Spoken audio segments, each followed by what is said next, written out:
One campaign that we were really able to measure successfully was for Krispy Kreme, and they set us quite an ambitious goal, which was to drive more sales than they've ever had before in their commercial history. So obviously with that ambitious goal comes an ambitious requirement to prove the return on investment to the boardroom. But we were able to gain access to their sales data, which was really important because that enabled us to prove that we'd generated a spike in sales of 191%.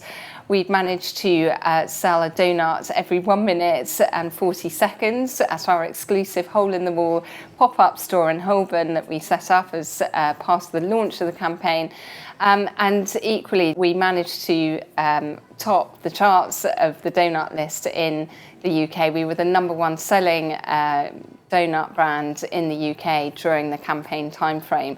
So for the launch of the Nutty Chocolata donuts, we safely can say that we ticked the box and achieved the business goal. Favourite measurement success story has to be about a whole campaign rather than a moment, and it was around the Victoria Pendleton Betfair Switching Saddles campaign. And I think the reason why it stands out as a success is because it wasn't based around the metrics as opposed to the idea. The idea was a success because from 1 year to the next, we were lucky in that it started at one Cheltenham festival and ended at another Cheltenham festival, and we managed to show that the business achieved 49% more success in terms of betting on that one race from 1 year to the next. And that was purely based around the idea. Yes, we did traditional analysis in terms of how many pieces of media coverage they got. We were very targeted and focused in terms of the male-female audience. We were targeted in terms of front of book or back of book. Back of book was much more important because that is the betting audience and the horse racing audience. And actually, so because we had the one idea to increase the race, we then narrowed, and it's like, how do you get there? Okay, it is audience, it is where you're placed, and then it is messaging. And so the big idea led to the measurement successes in terms of the mini ones, which eventually delivered the big one, which is 49% more bets on one individual race from 1 year to the next.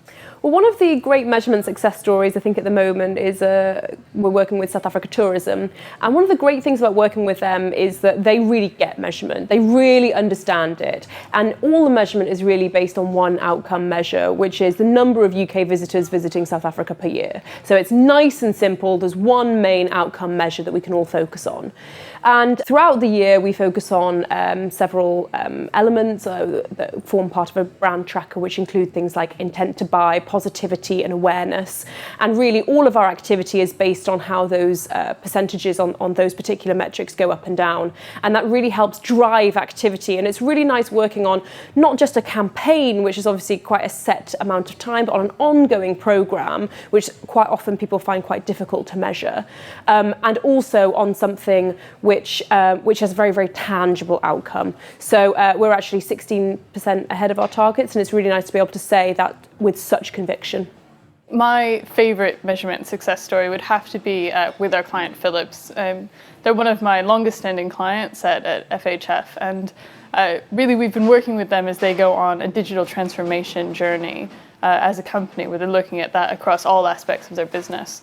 And unsurprisingly, measurement is really at the heart of that, because they want to understand not only how they can showcase back to the business what's working, but also how we can improve campaigns as we move on in that journey with them. So what we've developed are a series of reports which we call the social systems of insight. And what those help us understand is not only how we work across Peso in terms of paid, earned and owned social, but also how others are speaking about them. So how are Philips doing in association with their core brand tenants, and how does that compare to their competitive set? And what can we learn from that?